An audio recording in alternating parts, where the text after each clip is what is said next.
Good afternoon, everybody. Welcome to Quest Connect. This is a session that we offer the first Sunday of the month, and we are on the first Sunday of July. Can you believe that already? It's hard to believe that we're halfway through the year. So I'm excited to be here with you today. I've had a few little technical issues this morning, so a wee bit of stress this morning. So we're going to hope and pray that everything goes divinely in this next hour. We've got our internet glitches all sorted. And I want to thank you to my internet man who came in on a Sunday and sorted the issue out for me. So thank you, Michael, if you're watching this. Really appreciate you. Now, today we're going to look at... Oh, by the way, halfway through the year, I just wanted to sort of say, I was thinking about it this morning. My mum has, we're in July. And go figure, how can we be here already? My mum has dementia and she's always talking about Christmas. Every time I see her, she goes, oh, it's Christmas Day today. And I go, no, Mum, we're only in May, we're only in June.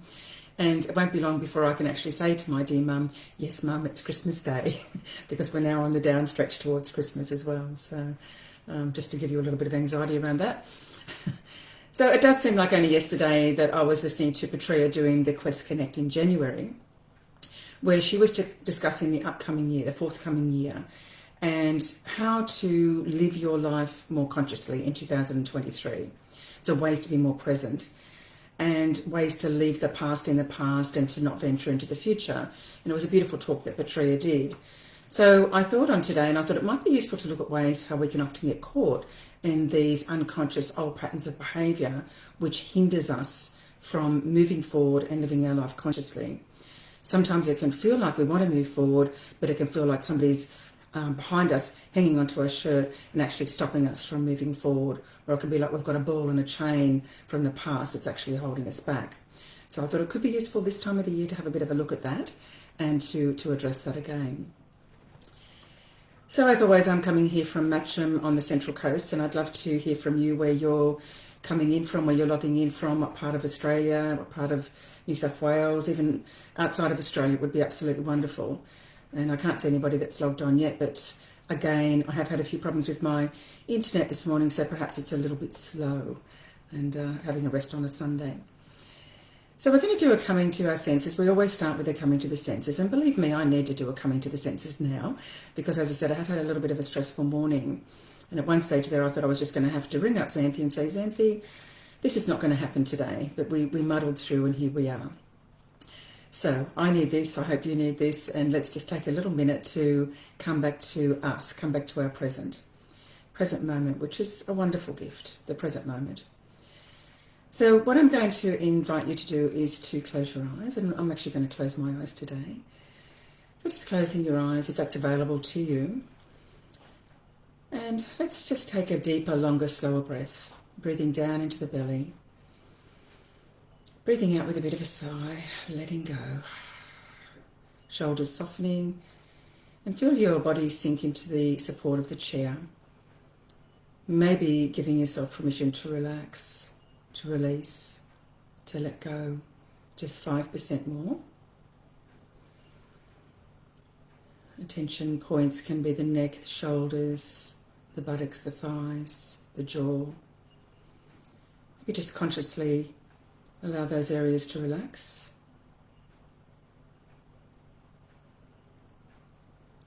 And just tracking down now through the sense of touch, tracking down through your body. And just right here, right now, what can you feel? Perhaps feeling your feet in the socks or the shoes. You might even want to wiggle your toes in your awareness. Feel your body in the chair.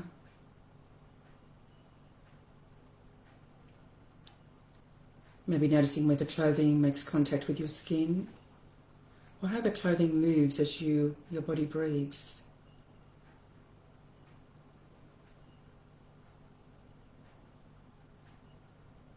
Just right here, right now, what can you feel?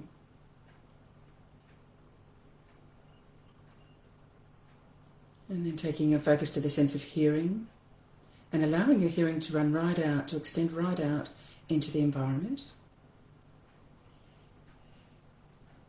Just tracking any sounds. Perhaps it's a bird song, nature, Or if you're living more of the inner city, it could be the sounds of life, traffic. Just be curious about what you can hear in this moment.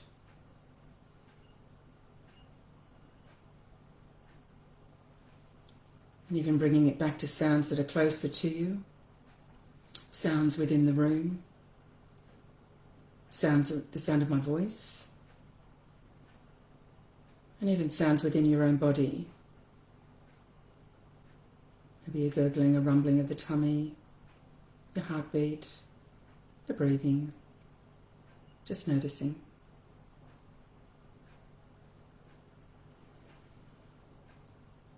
And then focusing on the sense of sight. If your eyes are open, just tracking what you can see. What's in your visual awareness right here, right now. And with your eyes closed, when we take away those visual distractions, just become aware of what you can see. Perhaps there's a veil of darkness and a glimmer of light at the bottom of the eyes.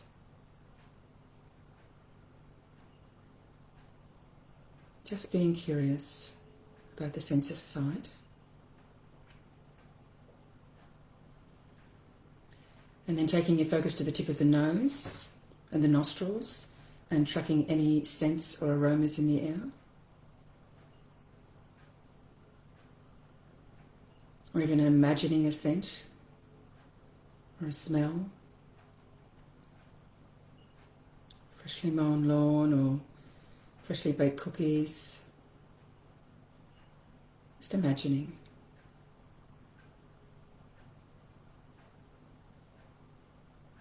And then coming back to the mouth and tracking in around any sensations in the mouth as you connect with the sense of taste.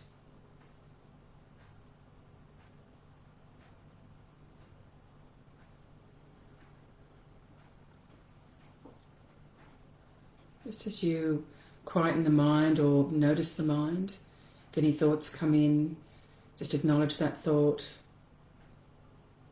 and let it go. It's right here, right now. There's nothing to do, nowhere to be. Then just being present in this moment.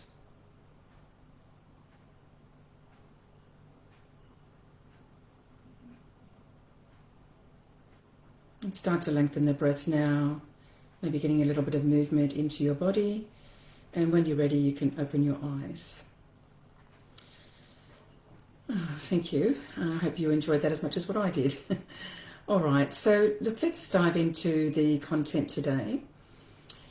And I just wanted to do the inquiry. How often do you feel like you're stuck? Like you've fallen into a pattern of doing the same thing over and over and over again, and you continue to repeat those well-worn pathways in your brain and that well-developed pattern of behaviour. How often, just reflect, how often do you find yourself doing it? And I just want to sort of say that, no matter how much work you do on yourself, I've done a fair bit of therapy in my life and, teach this stuff. And so quite often I can find myself falling back into those old patterns of behaviour. But the trick is to sort of catch yourself, which is where we're going to go today, and then be a little bit gentle with yourself. So it's not like I'm sort of sitting here sort of saying, hey, I've got this all sorted out. But it's good as a reminder, as a bit of a refresher, that sometimes we can fall back into that well-worn groove in the brain, this neural pathway in the brain. So often what we do is we wait for external things or situations to change, or for the other person to change, and then things might improve and then you can do you. We get to that stage, don't we? Now, here's the bad news. We could be waiting for a long time for that to happen, as the only person that you can change is you. And as much as you may not like to admit it, there are a lot of things that are out of your control. So we're going to get really practical. So with control, I also wanted to sort of say to you as well, is if you can imagine that there's a pendulum, and if you haven't had a lot of control in your younger years, things can feel like the pendulum is swung to one side where things feel out of control. And then often when we become adults, we swing it to the complete polarity and we go, I'm going to control everything in my life, which can be a bit of an agony because we soon start to realise that many, many things are out of our control. including other people and situations. I mean, look at the world, what we've been dealing with in the world, very much out of our control. So we'll get practical today on ways to become unstuck, ways to unhook from habitual patterns or responses to life, so you can start to live your life fully, being more connected to who you are. It sounds like a plan, doesn't it? Yeah? So look, we form these habitual patterns of behaviour when we're very young. And it's often as a way of surviving, to get approval. We want to be liked, we want to be loved, yeah? And we want to get attention. So in other words, we feel like we must act or be another way to be accepted. And we learn this when we're really, really little, often before we have words or we have language. We kind of sense what we need to do to be able to get attention or approval. So we learnt what we must do and what we must not do in order to be accepted, yeah? And let's face it, it's human nature, it's human condition that we all need to be loved and accepted. I've never met anybody that doesn't want to have that in their life, yeah? So we adapt. We adapt in order to be able to get approval, because often we've not born into the family that's sort of got all their stuff sorted out. You know, we sort of muddle through being parents. I know I did. You know, when I have my children, they don't come with a set of instructions, do they? And we do the best we can do. And I often joke and say that perhaps as parents, we could set up a counselling fund for our children rather than the college fund for all the times we might have got it wrong for them. And the good news is that you can have the conversation with them when they're adults, are talking about, you know, what it was like for them and what it was like for you. And there's always space for healing, no matter what's happened for you in your life. So we adapt. And this becomes what we call our second nature. Down at Quest, we talk about our second nature. It's our second nature to behave this way, to be this way. And then we look at, you know, throw the seed out around, if we have a second nature, of course, we must have a first nature. And that's what we're looking at today. How can you come back to you? Yeah, back to your essence, to your spirit, and back to just who you are, rather than those behaviour patterns that you've set up to be able to survive. I always sort of see it that we come in, and I know, you know, I've got grandchildren, and when they're born, you know, they're just so, I remember when I had my children, they're just so open and trusting and free, and just this little divine being, little spark of the universe, you know, blinking out into the world. And in an ideal world, all of their needs are going to be met. You know, they're going to get loved, they're going to get nurtured, nourished, fed, kept warm, all that sort of stuff. And then, you know, but sometimes that doesn't happen, and that's when we have to adapt. And I often sort of see it's like we layer up and we get these second nature patterns of behaviour in order to be able to survive. And that's what we're going to be looking at today. So yes, it becomes our second nature, and it's how we react to challenging situations. So it may be that you become, your second nature is that you withdrew, or you implode, or you might have become invisible, you didn't have a voice. You might have exploded, you know, did anger tantrums, dumped out. You might have been a people pleaser, the peacekeeper, the passive one. You might have negated your own needs, you know, let me get it right for you. What can I do for you to make you happy? And then we abandon ourselves. Yeah? We might need to get it, we might have felt that we needed to get it right. You know, that perfectionism comes in. When I get everything perfect, when I get the highest grades, then I'll get accepted. Yeah? Or we could be harsh or self-critical. All of these are what we call second nature patterns of behaviour, and they can keep us stuck from moving forward to living our life consciously. So these learned behaviours or patterns are repeated through life, and it is like we go on autopilot. And Gabor Mate, he's an expert on trauma, and he works in addictions in Canada. And he talks in his recent book, I can't think of the name of the book just offhand, but he talks about the person who is stuck in a blizzard, perhaps in Canada, and there's no electricity, there's no firewood, and there's no heating. So the person adapts by going and getting every piece of clothing that they have in their house, and they layer up every piece of clothing so they can keep warm through this blizzard, yeah? And what happens is that once the blizzard has eased and the power comes back on, it's reinstated, there's access to firewood and warmth, the person doesn't take the clothing off. They keep the clothing on, yeah? because it's familiar to them. Yeah, it's just become sort of their natural way of being, how they've survived, and they don't realise that the blizzard is over and they could actually remove some of the clothing, yeah? Even if it gets warmer, the person still struggles through life with all the layers, yeah? They get hot, they become uncomfortable, but they still keep those layers on. And that's what it can be like for us when we continue to repeat the same patterns we developed when we were young. Perhaps there's no blizzard, but suffering or trauma, or trauma is often present anymore, but metaphorically, we might still be wearing those layers of clothing. So perhaps this is something to reflect on for you. How many layers of clothing have you got on? How uncomfortable is it, yeah? And I just want to say that generally these coping strategies and survival patterns, they develop when we're young and they work until they don't. Yeah? Usually what will happen is that we might meet, and we meet many challenges in life, so we might meet one challenge and we'll continue to do the same thing over and over and over again, and another challenge and another challenge and another challenge. So we cope, we survive, yeah? And then one day it might get to the stage where you say to yourself, you know, that's it, I'm done. Yeah, I'm done. Something needs to change and it's me. And then you find yourself sitting in a program at Quest for Life, learning new ways of being or new coping strategies and how to become unstuck from these past patterns of behaviour. And when we get stuck in old patterns of behaviour, it's often, we are operating from what we call the default mode network, the part of the brain that's on autopilot. So when we're sort of operating from this default mode, it's the limbic part of the brain, the mid part of the brain, which is the reactional or the emotional part of the brain. This is the autopilot, which is doing what we always do, yeah? So the default mode network is what you're operating from when you're in this well-worn pathway. Now, as an example of this, if you can imagine that you're walking to the train station for your morning commute to go to work, but your mind checks out and your body operates from autopilot, yeah? Or you could be driving, to work, and your body goes through all the same motions of getting you to work without taxing the brain, because you've done it before, you know how to do it, yeah? So all that sounds beneficial, right? And it can indeed be useful, but only up to a point, because the problem is actually, do you remember the commute? Yeah? Because the default mode network kicked in, and you may have started daydreaming or started ruminating about what happened the day before or what will happen in days to come.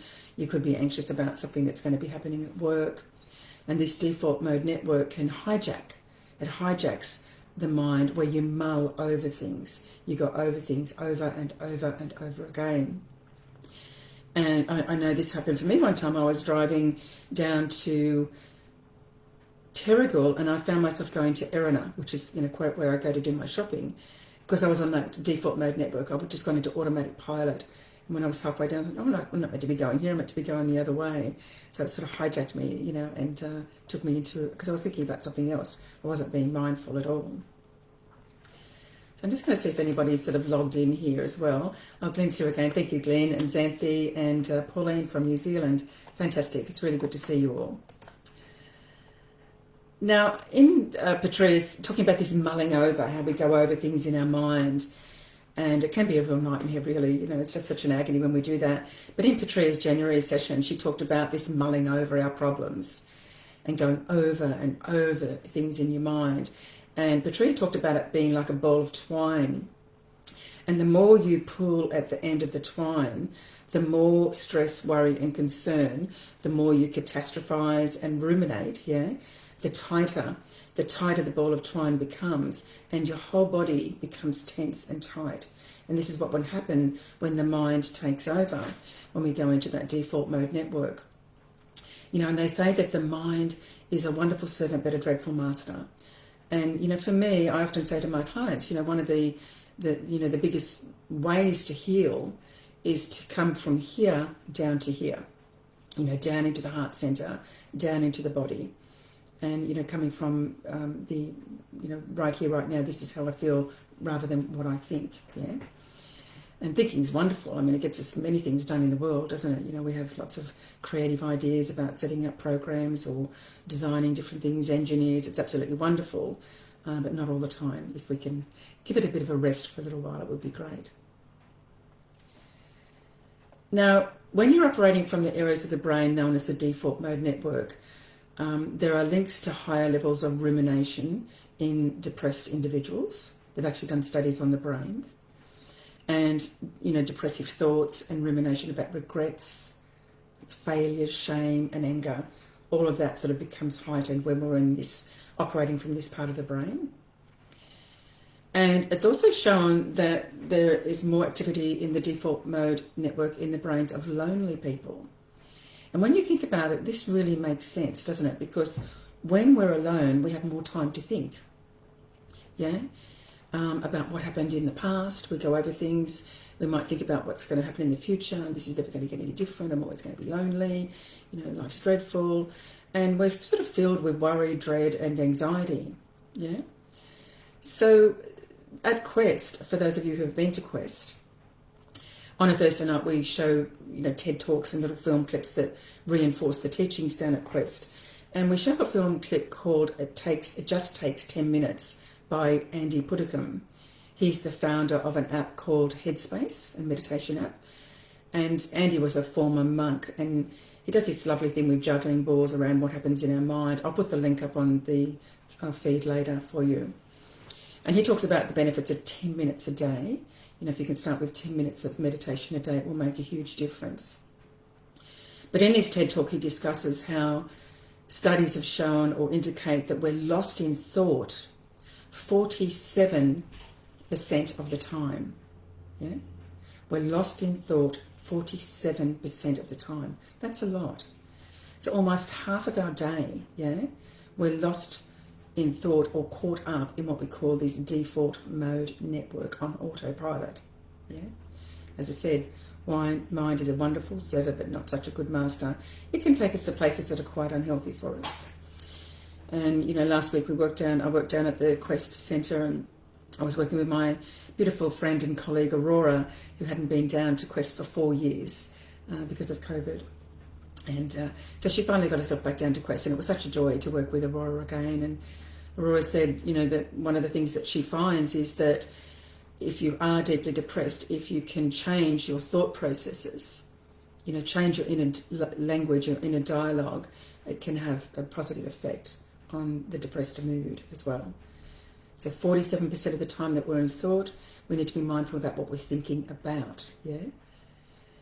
So, you know, do we want to be operating from that default mode network, which can be like a monkey? It may be like a crazy monkey on steroids swinging from tree to tree to tree, yeah? And that, when we're in that, that's where we're going to be stuck in these old patterns of behaviour.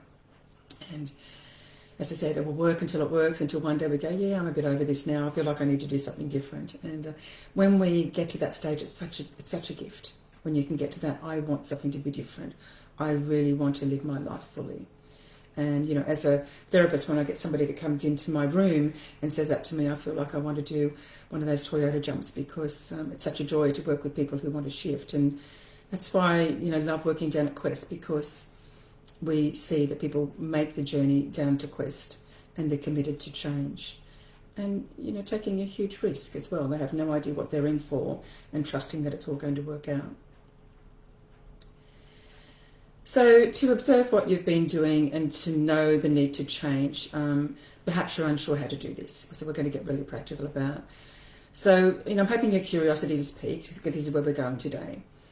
So, and we'll also discuss activating the part of the brain known as the task positive network, which is where you engage the prefrontal cortex. So this is the top rational thinking part of the brain. So it's like the CEO of the brain. So we can kind of go, be the witness and go, I know what we need to do. Yeah, so we don't get caught up in reaction and those habitual patterns as well. So the gold is the awareness, gives you the capacity to do something different and to move towards change. Yeah. Now, I do want to talk to you a little bit about Buddhist psychology around being stuck. And I'm not a Buddhist, but I do follow the Buddhist philosophies, and I love some of their teachings. So I hope you don't mind me sharing some of this with you. So Pema Chodron, she's a Buddhist teacher, an author, and a nun, and she talks about Shenpa, Shenpa, and it's a Tibetan word meaning hooked. Yeah, people throw the hook out and we get hooked in. So, which is the urge or the hook, the triggers, how our habitual tendency to close down, to react, and we continue to feel stuck in our reactions or old patterns. Again, that default mode network. So before I move on to ways to become unstuck, and we can engage in that task positive network, that rational thinking, I do want to explore this concept of Shenpa a little bit further. And, because that Shenpa and that capacity to get hooked in, that reaction, the default mode network taking over, can happen in a blink of an eye. It is so quick, so quick. And all of a sudden we find ourselves in it and think, goodness me, this is happening again. So somebody might say something to you, they might make you wrong, judge you, look at you in a way that reminds you of your mother, your father, an authority figure that has been challenging your life. And an example could be you might be giving a presentation at work and you get some sense of disapproval from your boss or your colleagues. And at that moment is when you get hooked in, yeah? That moment you might feel a tightening, a reaction in the body, a tenseness, the heart rate going up, tenseness in the jaw, you might feel heat in your body. And you immediately go to feeling that you're bad or you're wrong. And that story we tell ourselves, yeah? What have I done? What have I done wrong? Yeah, we go to that place. So you might even feel dry in the mouth. You might feel a little bit, gurky in the tummy, the tenseness in the tummy. And it can feel like you're experiencing it from the very first time. Perhaps you might feel very young, reactivation of a very old feeling that has been held in your body. And you've been hooked into past reactions. That default mode network comes in and the Shenpa occurs. You've been hooked in. And those old patterns come in where you might shut down, make yourself wrong, being hard on yourself, withdrawing, and the power of the hook hooks you into the self-denigration, the blame, anger, jealousy, and other emotions which lead you into depression, shame, whatever it is. Yeah. And Shenpa is usually involuntary and gets us right at the root of why we suffer. So here's the thing, Pema Chodron discusses how Shenpa tends to thrive on our underlying insecurities and on living in a world that's always changing, where things are out of our control. Remember I talked about that pendulum, and it can feel like things are really, really out of our control and can, as I said, can be very, very quick. So, there's a sense of slight unease or restlessness in the background. We can sort of feel it, and there's a tendency to seek relief from this unease. Hence, we might turn to things like food, if we're an emotional eater, alcohol, drugs, sex, overworking, over-exercising, shopping, gambling. We get very creative in ways that we can soothe ourselves when this reaction or Shenpa, the hook, comes out and we get caught in it, yeah? Now, of course, all these things in moderation are absolutely fine, but it's when the desire or the addiction gets stronger and it takes over that it can become problematic. It's like if this is you, the addiction can come in and can go, got you, yeah? And you feel really, really stuck in that addiction. And these patterns or creative adjustments ease the unease. However, we get hooked into numbing out or into addiction. And, we could also call Shenpa the urge to smoke, to drink, to overeat, to indulge in addiction, whatever it is. So this hook, this Shenpa, can be the trigger when you feel like somebody's making you wrong, or we can have a hook to go into those addictive or numbing patterns of behaviour as well. So that's Shenpa. And what we want to do is look at how we can unhook from these patterns. Now, I do want to say that it's not necessarily about getting rid of or renouncing the reactions or the triggers. The main thing is to notice them. They're always going to happen. I always say when we're running the programs down at Quest, is the bad news is that you're always going to get triggered. Yeah, I can still get triggered to this day. You know, with my mum, bless her. You know, sometimes I still feel like I'm 12 with my mum. You know, so. But our whole idea is to notice when you are having that Shempa, you know, that getting hooked in, or when you feel triggered or have that reaction. So if we can see the Shempa, the hook, the reaction, or just when you're just starting to close down, or whatever the creative adjustment is, when you can feel the tightening, there's the possibility of catching it, taking a breath, that little coming to the senses that we did at the beginning of the session. It can be one breath, and that can be enough to bring you back to, okay, I can see what's going on, yeah? And that catching that urge to drop back into that habitual pattern of behaviour. And, you know, we say down at Quest, you know thyself well. On the Thursday down at Quest, we do a session on the symptoms of stress. And we brainstorm with the group what's some of the things that happen for you, what some of your habitual patterns of behaviour.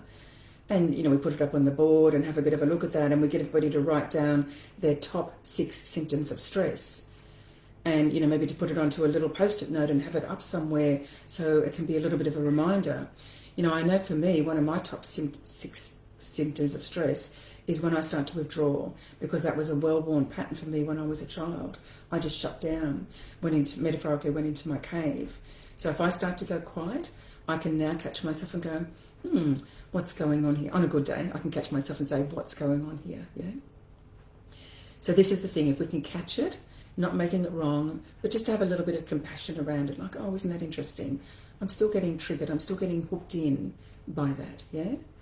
And so once we see how we get hooked, and we might be swept along by the momentum, this awareness, and we keep seeing it.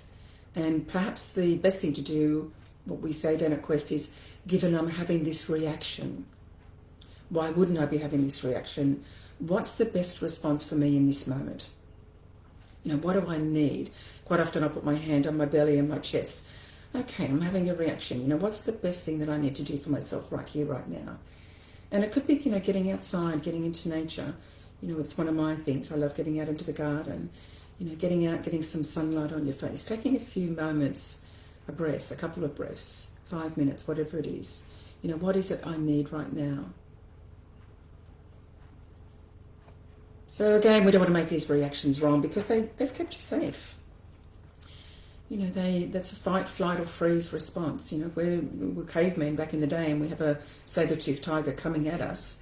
We need this reactions, this tension in the body to be able to get yourself out of there, you know, or fight the saber-toothed tiger, or sometimes going into freeze if you're hiding from the saber-toothed tiger. So we don't want to make it wrong, but we don't want to be living like that all the time, yeah? We certainly don't want to be in that stress response switch on all the time, with all the adrenaline, the cortisol, the noradrenaline coursing down through the body, because it's not good for us, because then we have an inflammation in the body, which can cause disease in the body, yeah? So as much as we can calm the mind, calm the body, you're engaging what we call the parasympathetic nervous system, rather than being in that stress response, which is the sympathetic nervous system. When we're in that stress response all the time, there's a little part of the brain called the amygdala, and this is a little almond-shaped parts of the brain just at the back here, and that's like the warning, something's actually wrong here. So that tells us that I need to get out of here, I need to move, I need to shift, I need to fight.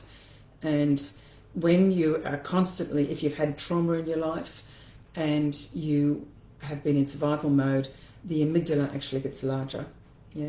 So it's in that constant hypervigilance all the time, looking for danger.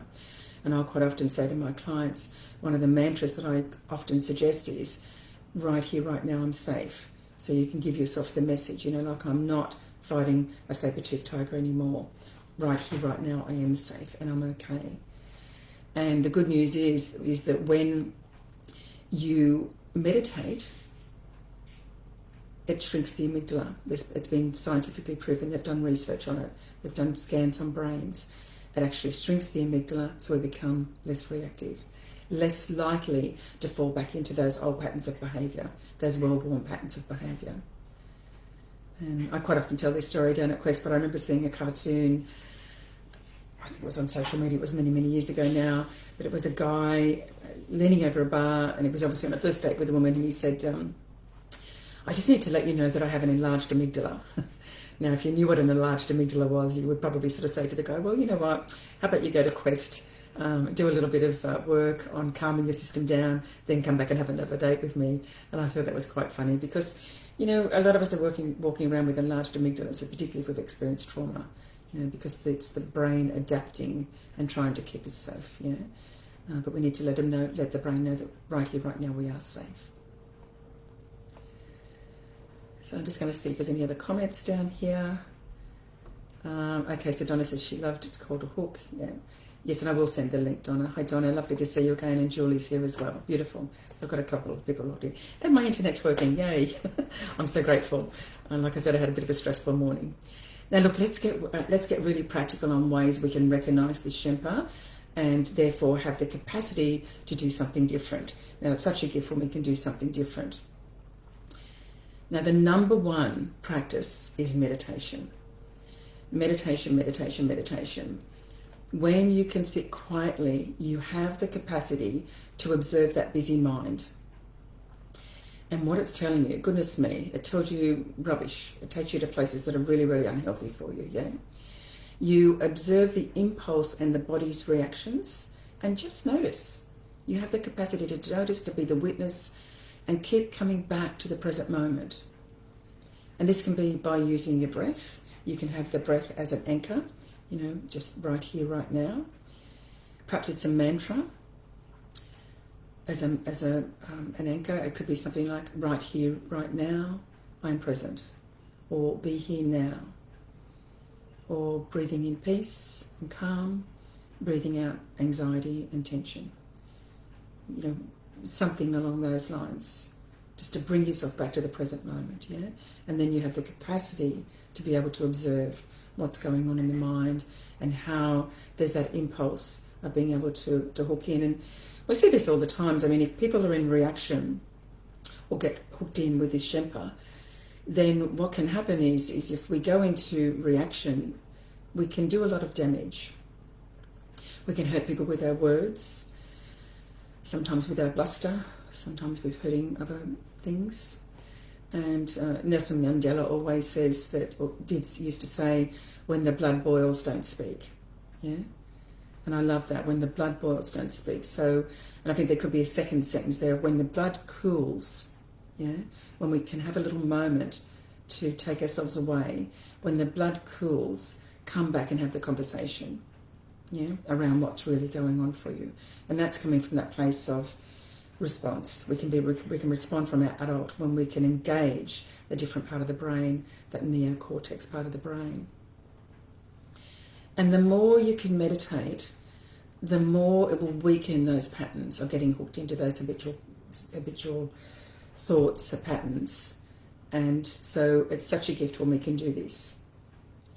Now, if you're willing to practice this way over time, again, you know, from a Buddhist teachings, we develop what we call prajna, Prajna. It's a Sanskrit word, and the Buddhist term meaning wisdom, intelligence, and understanding.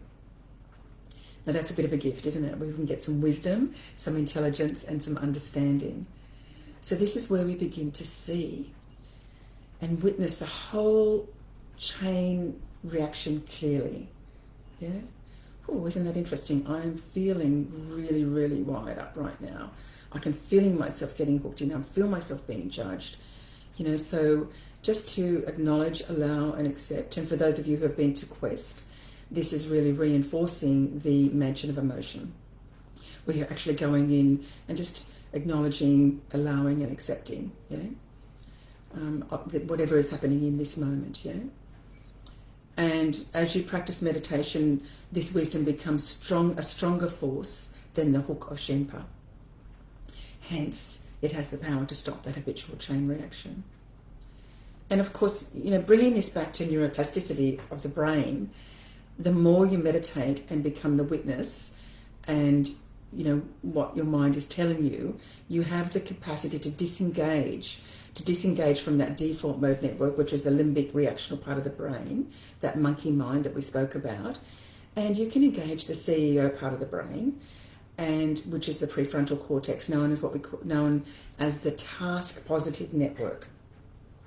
That's what we want to get to, the task positive network, because when we're in that, what we call the default mode network, or Shempa, it's like all the blood runs from this rational thinking part of the brain and goes down to all of the extremities of the body, and basically gives us the potential or the capacity to run away or to fight. We go into that fight or flight mode, or freeze, And then when we can sort of calm the system down, when the danger is over, then we have the capacity to engage this task positive network where we can be more rational thinking.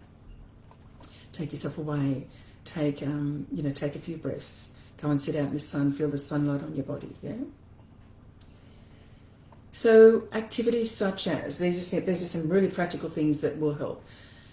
Relaxation techniques, mindfulness, being present in the moment, no matter what is happening. Right here, right now, I'm feeling really reactional. Isn't that interesting? And I'm not going to make it wrong. So being mindful of whatever is occurring, being present. Meditation, deep breathing, all have the capacity to quieten that monkey mind, that default mode network, and keeping you stuck in those habitual patterns of behaviour.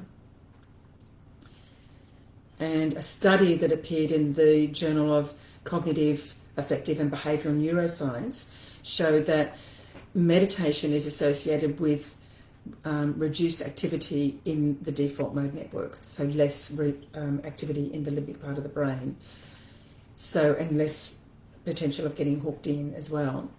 And in a study of meditators, the more experienced meditators had much less activity in that default mode network. So again, this is the good thing about meditation now. It used to be that if you're a meditator, you probably lived up in some commune or something up around Nimbin or something like that. Well, now it's actually evidence-based. They're doing research on the benefits of meditation. And it is scientifically proven now that it does actually change your brain. So some other things that you can do is spend time in nature. It's such a gift when we can get out and really be in awe and wonder of the beauties that surround us. And to take moments of really noticing things, like you might see a rainbow and it takes your attention. It's sort of like, wow, just look at that.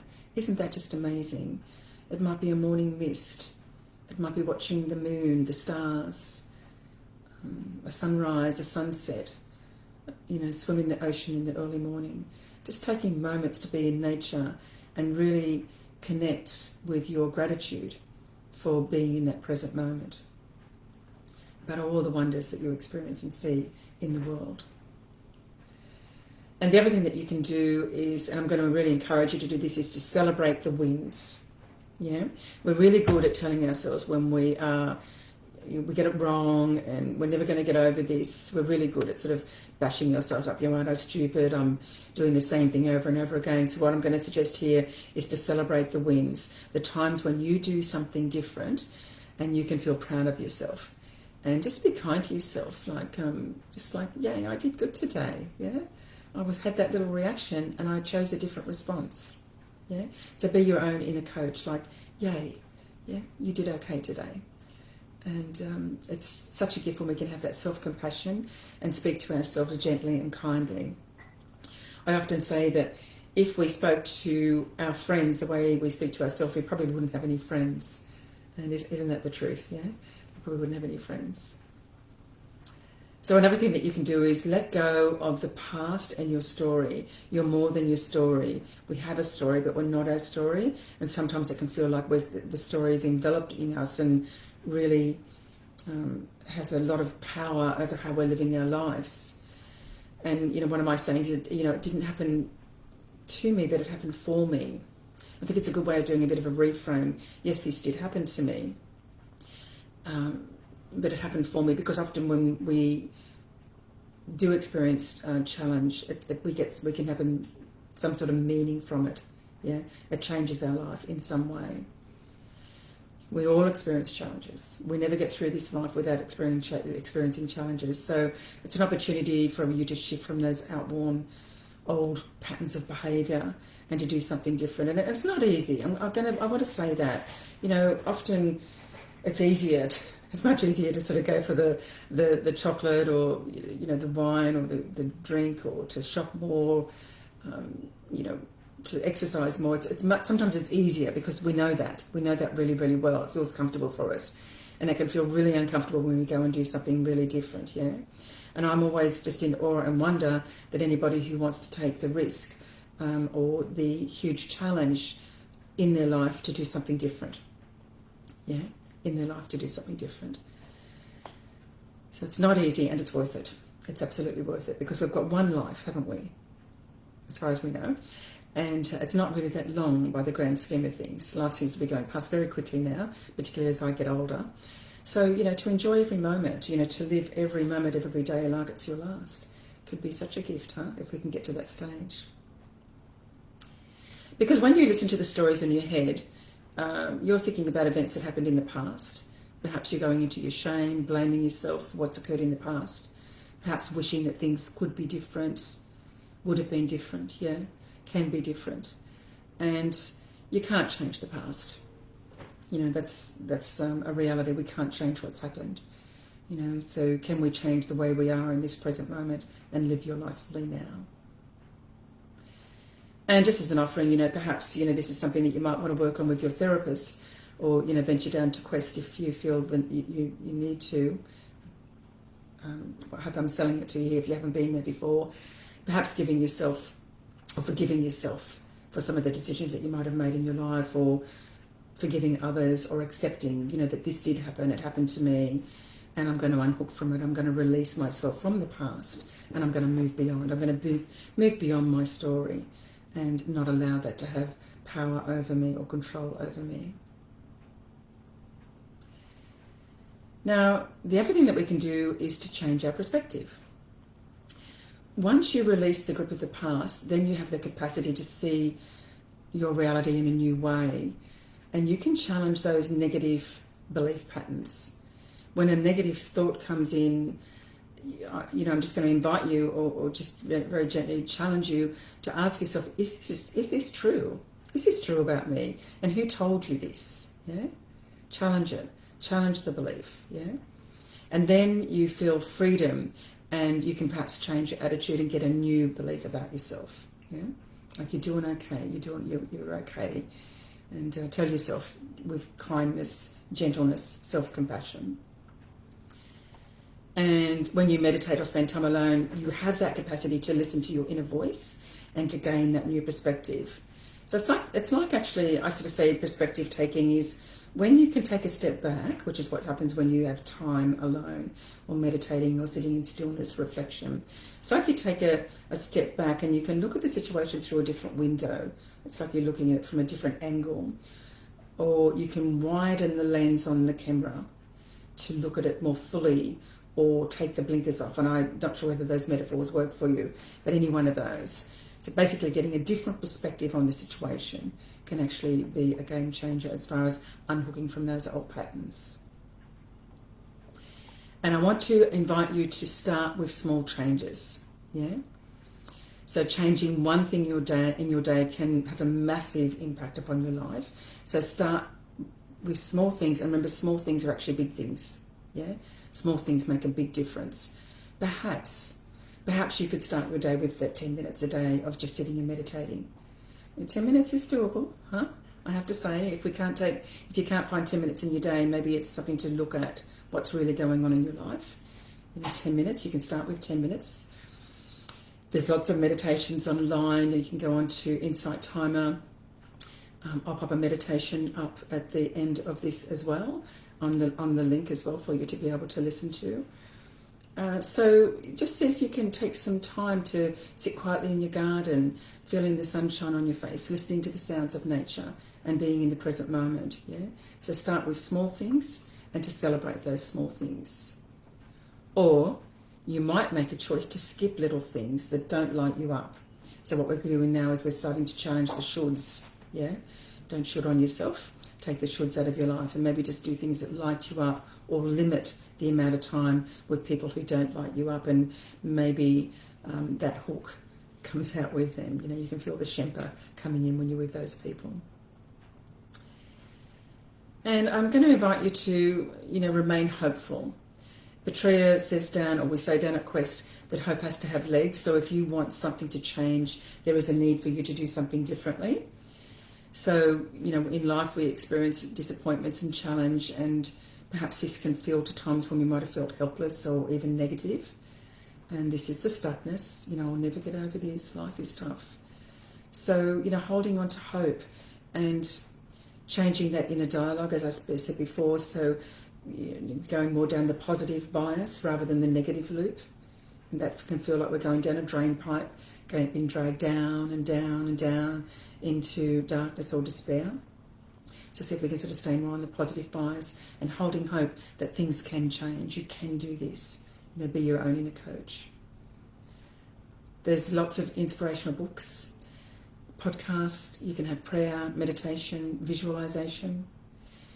Visualization is so powerful. And it's like you are setting your compass needle to, this is where I want to go, this is how I want to feel. So perhaps find a meditation that has a visualization on you being the best version of yourself. And like I said, I will post a link to one of my meditations on the feed later as well. And look, if you feel the need to, you might need to get the support of a good therapist, or, as I said, come to one of the Quest for Life programs, the residential programs. So if you find that you are deeply stuck, you might find a therapist that you like, somebody that really encourages you, maybe gives you some homework, offers you suggestions, and you feel really good. You can celebrate those things by going, yes, I did this week, and you can celebrate the personal growth together. Or come down to Quest if you haven't been to Quest. We've got many programs. We've got the Healing Your Life program, the Moving Beyond Trauma program, the Quest programs, which are generally designed for people that have illness or disease processes in their body. There's lots of one-day programs. So I'm just going to invite you to have a look on our website for more information about those programs, and maybe give Quest a call if this has piqued your interest. But we do get wounded in relationship with others, so there is a need to heal in relationship with another, yeah? And there's no shame in asking for support. And sometimes asking for support can be the most helpful and powerful step that you can take in your life, yeah? And finding some sort of meaning or purpose out of, the challenge that perhaps you've experienced in your life. This harks back to that third C out of Petrea's 4 Cs. If we can find meaning out of the challenge, we're more likely to be able to move through it and not feel like we're sort of stuck in the tunnel or being swept away by the turmoil of the tidal wave. So if we can somehow or other make meaning. Petrea made meaning out of her challenge when she had, was diagnosed with cancer, was only given a certain time frame to live.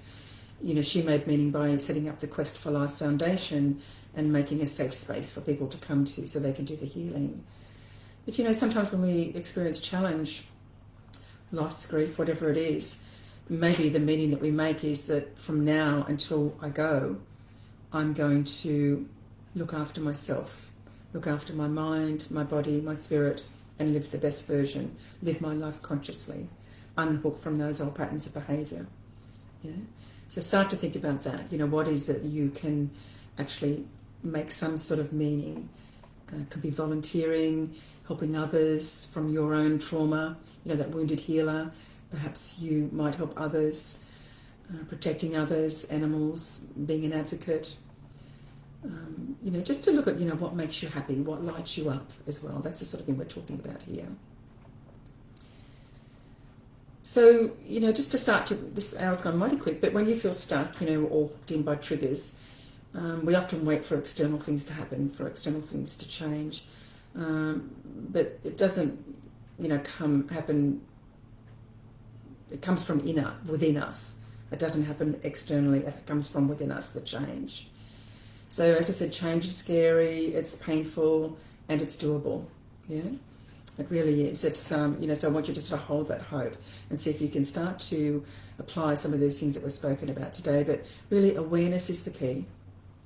To recognise that Shempa, and to refrain from the urge to go into those habitual patterns of behaviour. You know, taking that breath, taking a moment to come back to your senses and just remind yourself, you know, towards a softening to the shimpa, a softening to the urge of getting hooked into those old patterns and, oh, you know, wow, look at that, I'm having a reaction again.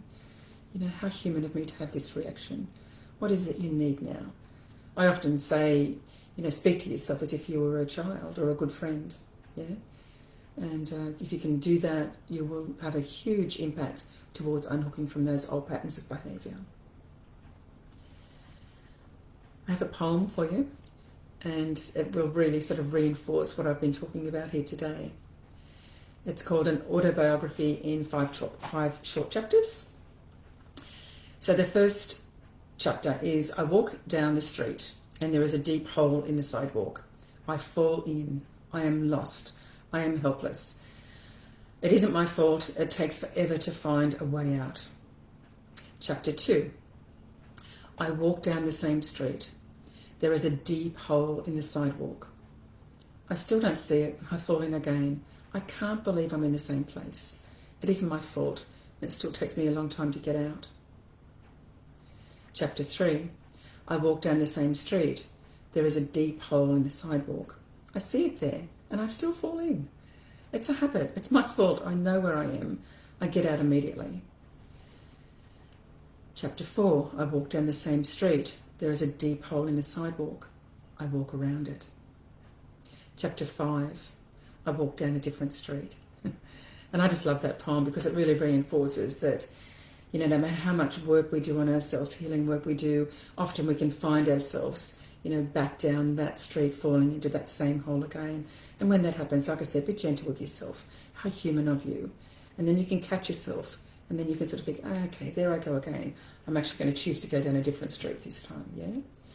So I hope you enjoy that offering of that little poem there.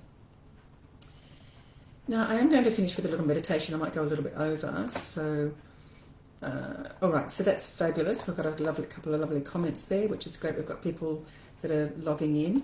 Now, this meditation, this is really what we're sort of talking about. It's a little bit of a reinforcement of the mansion of emotions, which talks about how we can sort of go in to a mansion and there's a different room is assigned a different feeling. So we're actually sort of acknowledging or giving ourselves permission to feel the feelings. But I'm doing it a bit different way. I'm going to make it a 2-story mansion. So I hope you find this useful. So we might go about 5 minutes over, but I think that's okay. Now, what I'm going to do is I'm actually going to invite you to close your eyes and just to take a couple of those deeper breaths. And allow yourself to relax. Just on the exhalation, maybe at the slightly longer exhalation, allow the body to soften. Feel your body in the chair, on the ground, on the floor, wherever it is. Just noticing all the contact points with the surface beneath you. And focus on the breath and notice where you notice the breath. Is it at the nostrils, the chest, or the belly? Just noticing. Just allowing the breath to go to its natural rhythm, its natural flow. Just gently in and gently out.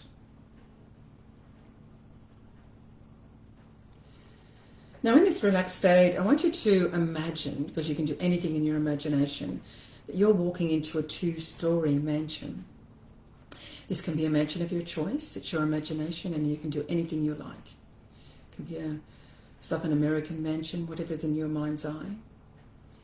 And as you go into this mansion, you notice that there are many rooms on the lower floor. And each room is assigned a different feeling. You know, perhaps there's an overwhelmed room, an anxious room, a not good enough room, a sad room, an angry room, a not coping room. It can be many rooms. It can be a big mansion, yeah? And see yourself wandering down the hallway. And perhaps you can identify how you're feeling, and you might like to see yourself going into that room and allow yourself to feel the feeling with awareness. Just tracking down through the body and just acknowledging, you know, that right here, right now, this is just how I feel. And you can allow it and accept it without any judgment. Perhaps notice where you feel the energy in your body. If you're in the sad room, perhaps there's a sense of heaviness in your body.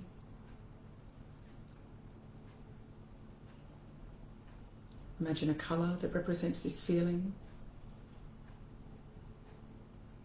Do you notice your chest becoming tight or the heart rate increasing? Just perhaps noticing any tightness in the stomach or the shoulders. Just notice. As you lean towards these feelings with awareness, not making it wrong, just allowing. Right here, right now, this is just how I'm feeling. And feeling it with awareness. Just noticing where you feel it in the body. Not resisting it, just allowing it. Maybe you find yourself going from room to room, and that's okay.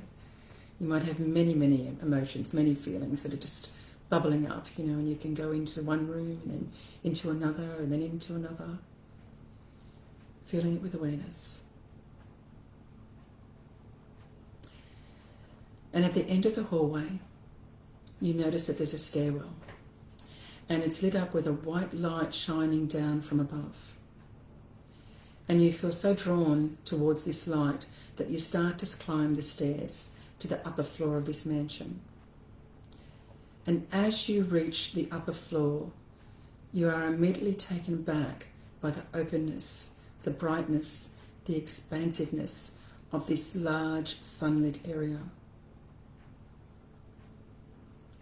See yourself walking into the room, and you can feel the lightness and ease, like you are walking from a deep sleep or a dream, and everything looks different.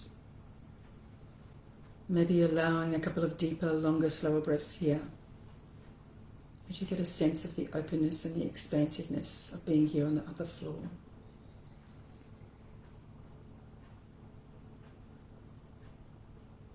Here, on this upper floor, you have the capacity to feel more connected with yourself. You are more aware of your the surroundings, and feelings of awakening and awareness. It's like you've widened that lens that we talked about, taken the blinkers off. You can see things differently here, clearly here. You can take a breath, being present in this moment. And perhaps see yourself walking out onto the balcony and taking in the magnificent view of the gardens and the terrain. Just being present in this moment, on this top floor. And here you can connect with a deep sense of gratitude and acceptance. You feel at peace, you feel calm, and you feel relaxed.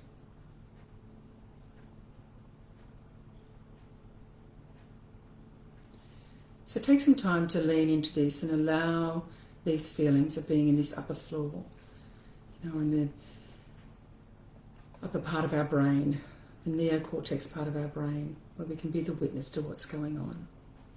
Peace, calm and relaxed. It's like you're waking up to life. This one magnificent life that we've been given. Filled with a sense of gratitude, ease, calm and peace. And life still happens, and there may be times that you find yourself going back downstairs into one of the rooms, and that's okay. So again, aligning this to the brain, the default mode network, you might find yourself going back into that reactional limbic part of the brain, going back down into the rooms down there, perhaps running up and down the hallway, running into all the different rooms. And you can do that. You can do that with awareness. You don't have to stay there. You can visit, attending to the feelings, and then journey back up to this place of wakefulness, peace, and calm. Back up to this place of wakefulness, peace, and calm.